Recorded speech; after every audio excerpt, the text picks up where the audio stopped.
So you guys weren't even close. Eleanor should have known it was old.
All right, we'll be getting started here shortly. I tried to go through and give everyone recording privileges at this time, but if I missed you, just put something in the chat. Looks like we'll be joined first at the podium by Antoine Simmons.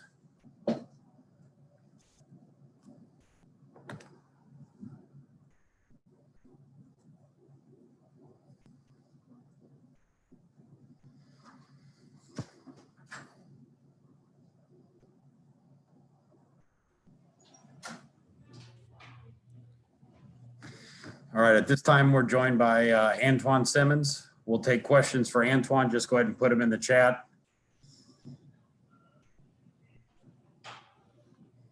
First question goes to Casey Campbell. Thanks, Matt. Antoine, you had some successes on defense. What was the biggest positive out of the day, and what was one thing you guys have to work on? I think we just got to work on just making plays when we need to, and getting off the field, being disciplined. Really, because I feel like we were in the right position on a lot of the plays that's going on, and we were just right there. We just got to make the plays. So, and just we got to keep a positive mindset. You know what I mean? They were making plays on us, but we kept fighting. That's a good positive. Guys really kept fighting, kept their heads in the game. Yeah. Thank you. For our next question, we'll go to Chris Solari from the Detroit Free Press.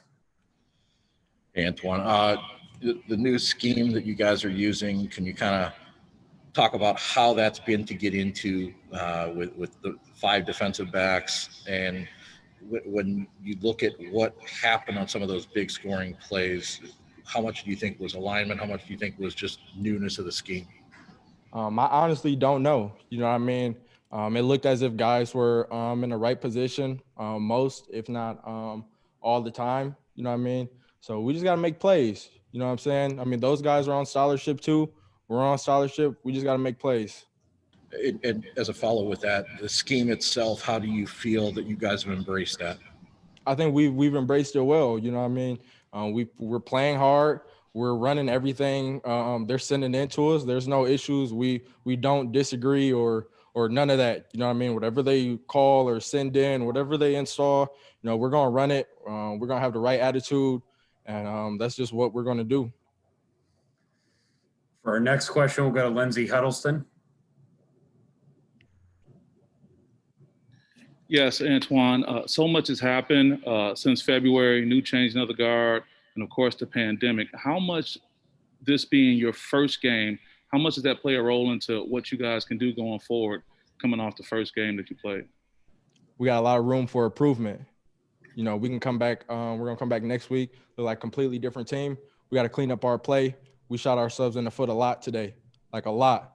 So we really have to clean up our play, play smarter, play harder, play with an edge, bring energy. We started out flat. That's why things got out of control on us quick, but we kept fighting. You know what I mean? We were able to stay in the fight. So we just got to clean up our play, make plays, and play harder. As a quick follow-up, is this going to be driven by the players or the coaches or both? Everybody, the whole program. We're all moving forward. There's no ifs, ands, or buts about it. Great, thank you.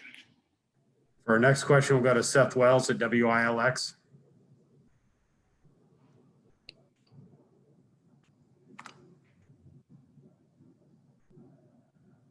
Seth, you're on mute. Sorry about that. This obviously wasn't the Spartan Stadium that you're used to. The cardboard cutouts in the stands, no band, no cheerleader, stuff like that. What was this experience like for you with such a empty Spartan Stadium? To me, it felt like a normal game. You know what I'm saying? We just had to bring a little bit more energy on the sidelines. But I know I personally wasn't paying attention to no crowd, or it didn't feel any different or anything like that, because nothing takes away from the game. You know what I'm saying? It's not like the crowd has a direct impact on the game. You know, it's between the players, between both teams, and yeah. For our next question, we'll go to Matt Charbonneau with the Detroit News. Antoine, I know you guys work on sudden change, quick changes a lot, but the turnovers, especially early, deep in your own end, how difficult were those to deal with? I know the one inside the 5 is tough. Can you speak up, please? Talking about the turnovers, how difficult it is to adjust to those turnovers, especially deep in your own end. What was it like kind of, dealing with that, especially in the first half with all those turnovers? Oh, we just got to play ball. You know what I mean? We just got to play ball. Adversity is going to happen in football games. We just got to finish. You know what I'm saying? We're in good situations. We might have got the ball on the short end of the field, but it doesn't matter. You know what I mean? We had them on 3rd downs. We had them on 4th downs. We just got to finish. You know what I'm saying? We got to make plays. We were right there as a defense. Whatever they threw at us, we were there. You know what I mean? We were there. We just got to make plays. We got to finish. We have time for 2 more for Antoine. First one goes out to Chris Solari again with the Free Press. Yeah, you mentioned about a lot of the positives. I mean, you got some turnovers today as well, and you got pressure on the quarterback. I guess leading into next week, how critical are those elements, and what other things do you feel like you need to work on most in this week?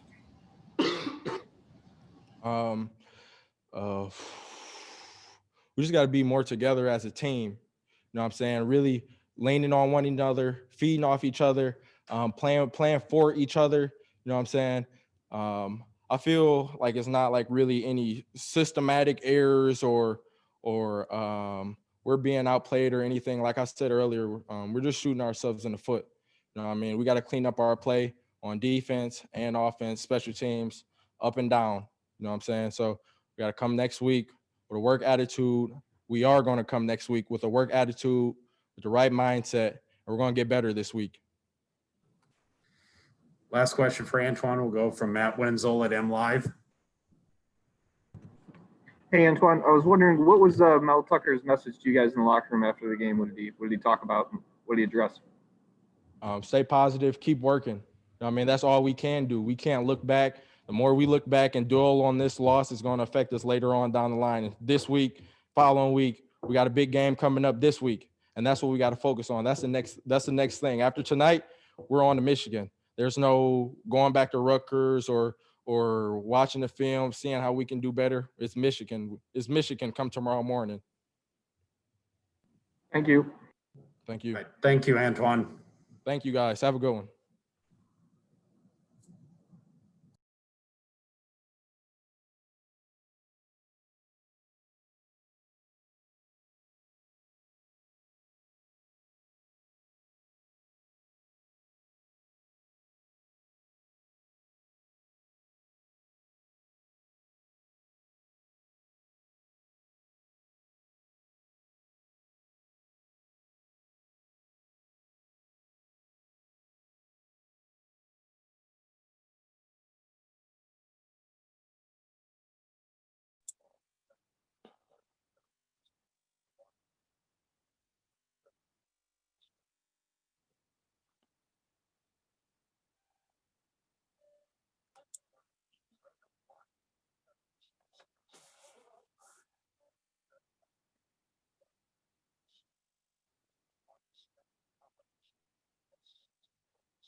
We should be joined by Coach Tucker here shortly. After Coach Tucker is done, what's likely going to happen is you'll have this link with some players and then the other link that was in Ben's email with some other players. So we'll be communicating who is on what link so you can bounce around if needed. So just 2 links active at that time, then they're not going to be separate rooms in them. They are two completely different links. Yes. Got it.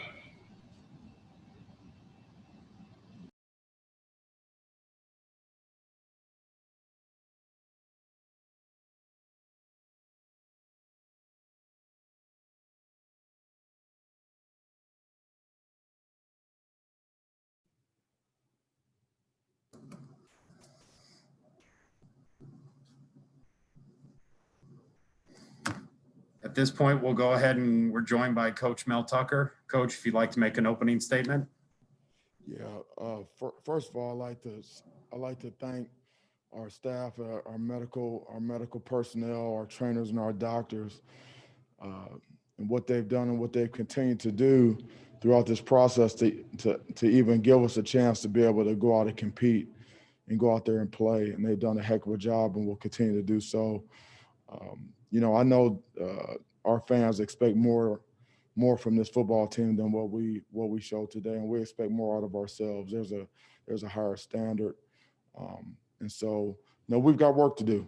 We got work to do. We're gonna watch the tape. We got a lot of corrections we need to make, and we'll make those corrections. You usually make the most improvement between your first and your second game, and then we got a big game. We got Michigan next week, and so that'll be our focus. We'll control what we can control, and continue to move forward. This is the beginning. This is not the end, and this is a process. And I know that, and our staff knows that, and we know what we have to do to continue to take steps to play the type of football that we are expected to play, up to the standard that we need to play. But with that, I'll take any questions that you have. Coach, our first question goes to Justin Rose from WXYZ. Hey, Mel, some of the mistakes out there, the turnovers, the penalties, self-inflicted stuff, I mean, was that surprising to you? It seemed like the message we kind of felt like we got out of your camp was that you guys were going to be process driven and kind of take care of what you can control. And then those things kind of reared up all game long. Yeah, I mean, those were disappointing. Obviously, turnover margin is the largest determining factor in winning and losing games, college and pro. And we talk about it all the time, the ball. Taking care of the football and taking the ball away on defense. And if you turn the ball over 7 times, you're not. It's gonna be tough to beat anyone. You're not going to be able to beat good teams. You're not going to be able to beat any teams when you do that. And I also would like to give Greg Schiano and Rutgers, give them credit. Give them credit where credit is due.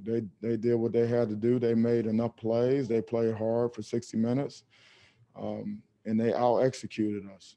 But yeah, I was disappointed, and that we were all disappointed. But those are all things that are correctable. And so, we'll go back to the drawing board. We'll go out to Lindsey Huddleston for the next question. Yeah, tough loss, Coach. Somewhat of a follow-up to the first question. How much can you contribute to the mental aspects of the game compared to the technical aspects? Are those one and the same for you right now? Yeah, well, they're they go hand in hand. A lot of the game is mental, even though this is a very physical game. But our mental disposition towards competing, I saw our guys, they continue to play, for 60 minutes, continue to fight and work to score and get stops and things like that. And so, that's a good sign. And, there was energy, there was fire, there was want to on the field, on the sideline, and in the locker room after the game. There was passion, there's desire, and there was a a football character about this team that I do appreciate. You know, they take coaching, they work hard, and when you do those types of things, good things are going to happen. We have to stay with our process.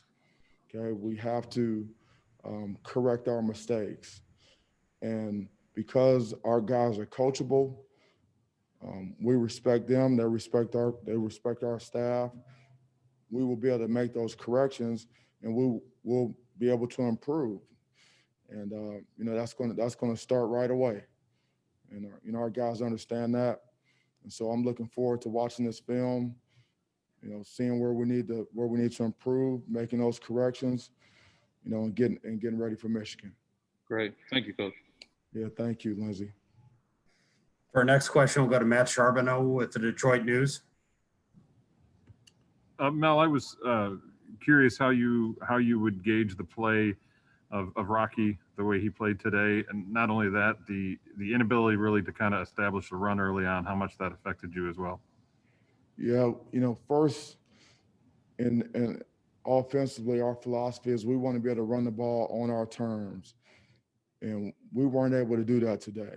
And so, that makes it tough because when you're somewhat one-dimensional, it's hard to be successful. I thought Rocky did some good things out there. I mean, if you look at his stats, 31 for 44, 319, three touchdowns. I mean, that's pretty good production. I know there was a turnover early in the game, but we'll have to watch the film. I think there was some miscommunication there, and obviously at the end he's trying to make a play, and so I think he showed really good leadership in this game. He continued to play the next play. He played tough. He played physical. And he continued to fight. And so, and he's going just like the rest of the players, he's going to continue to improve. We're going to coach him just like we coach the rest of these guys on some of the mistakes that they made. And then we'll work to get better this week. For our next question, we'll go to Jamal Spencer with WZZM. Mel, what went into the decision to go for it on 4th and 3 late in the game when you were down 11 instead of kicking a field goal to try to go down 8? What went into that decision to go for it on 4th and 3? Yeah, we were just looking to be aggressive. We thought that was something that we could convert. We missed a fourth down early in the game, but we came back on another 4th down and scored a touchdown.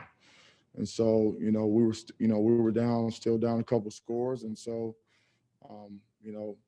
going forward on 4th down, when you got, 1, 2, 3 yards to go is not that much. It's not unusual, in this day and age of football, especially when you're trying to be aggressive, you're trying to score points, and when you're down in the game, when you're down a couple scores. So, we're just, going to be aggressive, and it didn't work out for us. For our next question, we'll go to Stephen Brooks with 24/7 Sports. Hey, Mel, I was curious what you thought of, or what you think about where your guys are in terms of absorbing this defense and being able to play it fast. It seemed like it looked like there was a lot of communication going on and maybe some slower play and some confusion, I guess, at times. Just in terms of absorbing the defense and letting them go at 100 miles an hour, where do you think they are in that regard? Did you say defense? Yeah, sorry. Yeah. Obviously, our guys have learned our scheme, and communication is a big part of playing defense, also playing offense. And I thought our guys communicated. We were able to substitute. We were concerned about the pace of play and how fast they were able to go, but we were able to get lined up and get in position to make plays. And so we have to do a better job tackling. Obviously we're in position to make some plays and then make them.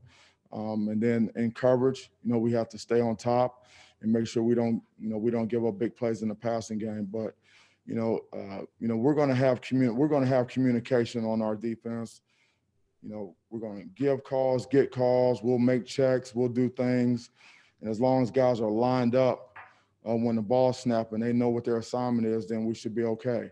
But it's going to be more about the execution when the ball snapped, you know, on how to play a technique, you know, being in a position to make tackles, things like that. You know, that's really what that's going to be about. But I felt like our guys were confident in our game plan, and we were able to execute quite a bit in the game, and we were able to get some 3 and outs, some critical times, and I thought the guys played really hard. But you know, we got a lot of work to do. We need to improve, and I expect to see that improvement throughout this week and getting ready for Michigan. Thank you. Yes, sir. Our next question comes from Chris Solari at the Detroit Free Press. Hi, Mel. You used, I think, 5 running backs today. Can you kind of break down that position and why start Connor over Elijah and what's going on with Elijah? Yeah, well, you know, I've said all along that we want to play multiple backs. You know, in our depth chart and our rep chart is fluid. You know, and it's based upon production and practice. And you know, we grade every practice and in every scrimmage. And you know, it's you know, the ability to run the ball, the ability to pass protection, you know, catch the ball out of the backfield, and you know, there's nothing set in stone. And so, you know, all of those guys that we played, you know, they have talent. And you know, we're going to play multiple guys, and so I like some things I saw out of some of those guys. I mean, like Jordan Simmons, he's a guy that went in there and showed that he has some burst through the hole and made some plays, and so we got competition at that position, and I think that's a good thing. I mean, you're going to earn, you know, what you get. You know, you're going to earn the carries, you're going to earn your touches, things like that on the practice field, and that's at every position. And so, you know, we're going to continue to do that. It's an unselfish group, which is good, and they understand that that you know, there's going to be competition every day, and so we'll continue to do that. So just to clarify, it was a competition issue with Elijah not starting and Connor starting? No, they all competed. They all competed very hard during our camp and gave great effort and worked really hard. And the guys that earned the right to play, they played in the game. And so you saw all those guys that were out there, they deserved to play because of the work that they put in. We have time for 2 final questions, starting with Matt Wenzel at MLive. Hey Mel, we've heard a lot about Jaden Reed as far as potential wise. What did you see from him today? Obviously with the production and then also the 2 costly turnovers there. Yeah, obviously you see Jaden can make plays. He's an explosive athlete. He can make plays in the return game on special teams, and obviously as a receiver, you know, he can make guys miss. He's got really good hands and he's got good burst and acceleration. And so, you know, obviously we need to take care of the football and ball security is we put a premium on that. Those are things that can be corrected and will be corrected. And, you know, he's not a player that you see putting the ball on the ground in practice. And so, you know, I know that, you know, that we can get that cleaned up, but obviously he's a weapon for us. He's hard to cover. He can make plays, and we're going to continue to work with him and continue to move him forward and get him where he needs to be.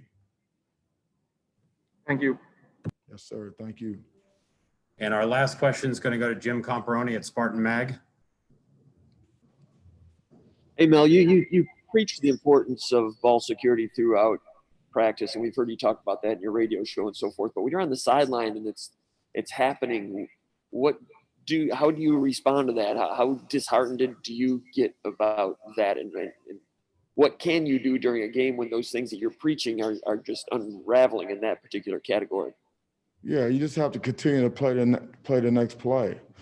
And, guys, you confront them, you talk to them about it, and then guys go back out there and compete. And so, we'll look at it, we'll see what other types of drills that we can do in practice to help with the ball security. But we work on ball security drills every day. We actually start every single practice with a series of ball security drills. And we grade them and we talk about them, we show them. But today, obviously with, 7 turnovers, that was very disappointing. And so, we'll figure out some different ways to emphasize ball security and do those this week and get ready for Michigan. And one other thing, if I can, the offensive line, what did you see as the shortcoming in that area today, or whatever it was with being unable to run on your terms? What did you see? Was the Rutgers defensive line playing better than maybe people expected? Yeah, well, I have to watch the film and see exactly what happened in the trenches, but just overall, just looking at it, it didn't look like we were able to control the line of scrimmage like we need to. And in order for us to have the type of offense that we need to have, the type of balance that we need to have, we have to be efficient running the ball, whether it's on the perimeter or inside. And so we'll take a hard look at that. And but that's got to happen in order for us to be successful. We have to be more efficient running the football. All right. Thank you, Coach. Thank you, guys. Thank you so much. Thanks for all you do. We'll see you soon.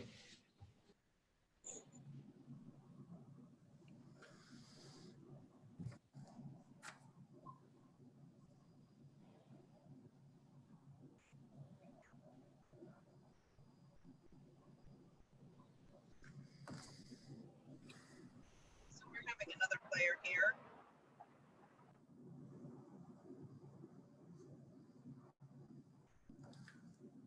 Jen, were you asking if we would have another player here? Yes. Okay, so yeah, so we will have players here and perhaps on the second one.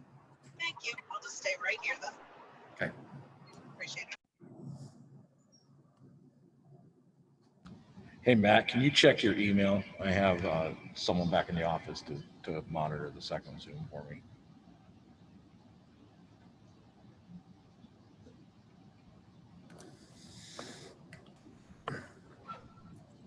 Yeah, we're going to try and get permission on the second one. But we might have to, record it the old fashioned way. So. Oh, they will, you mean? Got it.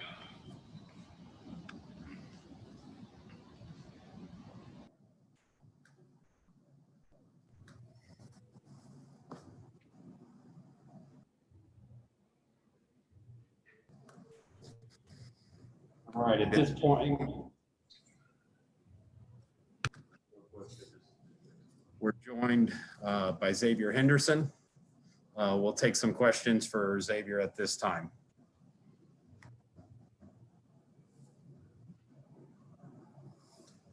Our first question goes out to Chris Solari with the Detroit Free Press. Hi, Xavier. Obviously, it was pretty noticeable. You guys made a pretty significant shift with multiple defensive backs in the backfield. I guess from your vantage point back there, what is the difference from the previous scheme with that, and how do you feel that worked today? I think the biggest difference between the defense this year and last year is kind of how we keep our leverage, how we leverage the football and try to not let it get outside of us. I think the defense last year was made to kind of bounce things outside and not let anything inside. And we did a great job of that last year of not letting the ball run inside on us. This year, we kind of want to lever it up, not really let it run side to side and come make plays on the ball inside out. And today we did not the best job of that. And that's something we got to work on coming up and watch the film.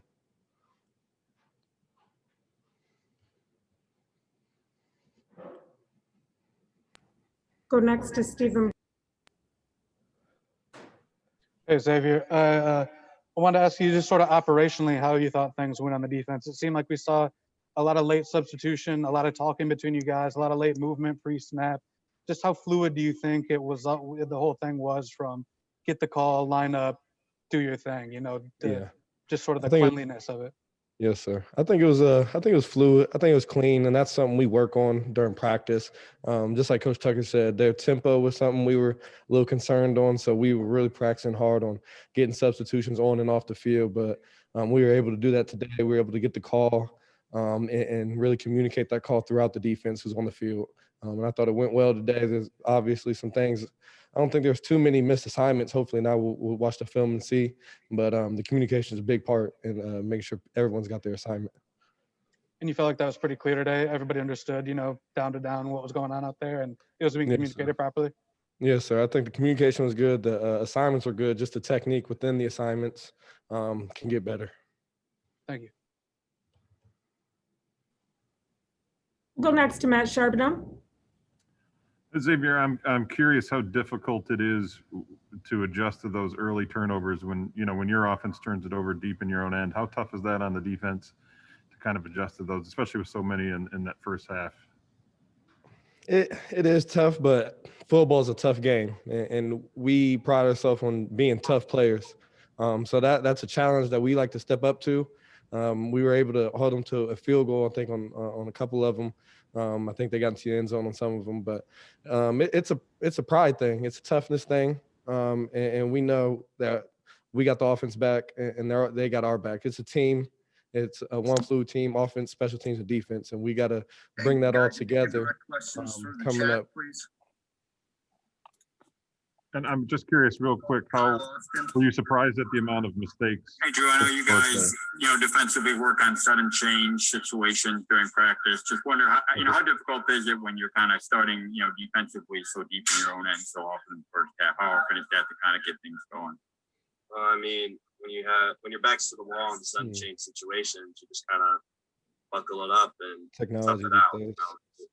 We're not always going to be put in the perfect situation, so Coach Hazen always tells us, just play your butt off and get yourself out of it, dig yourself out of that hole that you're in. So we'll go to Joe Dandrin from the State News.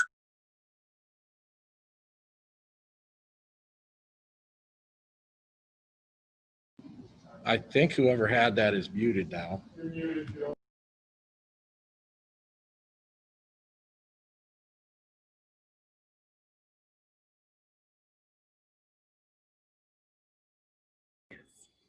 Mr. Matt, if you wanted to finish your question, if you're still there. If not, I apologize. Okay. Yeah, sorry. I'm trying to remember where I was. Were you surprised by the amount of mistakes that we saw today? Not as many on the defense, but just overall, did it feel like maybe the strange off season and the limited preparation maybe caught up with you guys a little bit today? I was surprised, a little disappointed, and that's on myself. That's on the team. We got to get better as a whole, but I think they came out and it looked like they wanted it more to us. That's the biggest thing I was upset about. Even on defense, the first possession they went and drove the field on us. That's the biggest thing I was upset about. I think we fought back real well, but stuff like that happens with a whole coaching staff changes. You know what I mean? And I'm confident that they'll get it on track, and we'll get back to work this upcoming week for sure. I know that. Thanks, man. Okay, we've got another question from Brian Goldsmith. Also, Drew Beasley is available on the second stream. All right, hi. So you guys made a big stop late in the third quarter. What went on with that, and how did you feel that was a momentum changer going forward in the game? Are you talking about? I think you're talking about the quarterback run, maybe. And they went for it on fourth down? Or Yeah. Third down? It was third down, and you guys were only down by 7 or 8 at the time, and it was one of the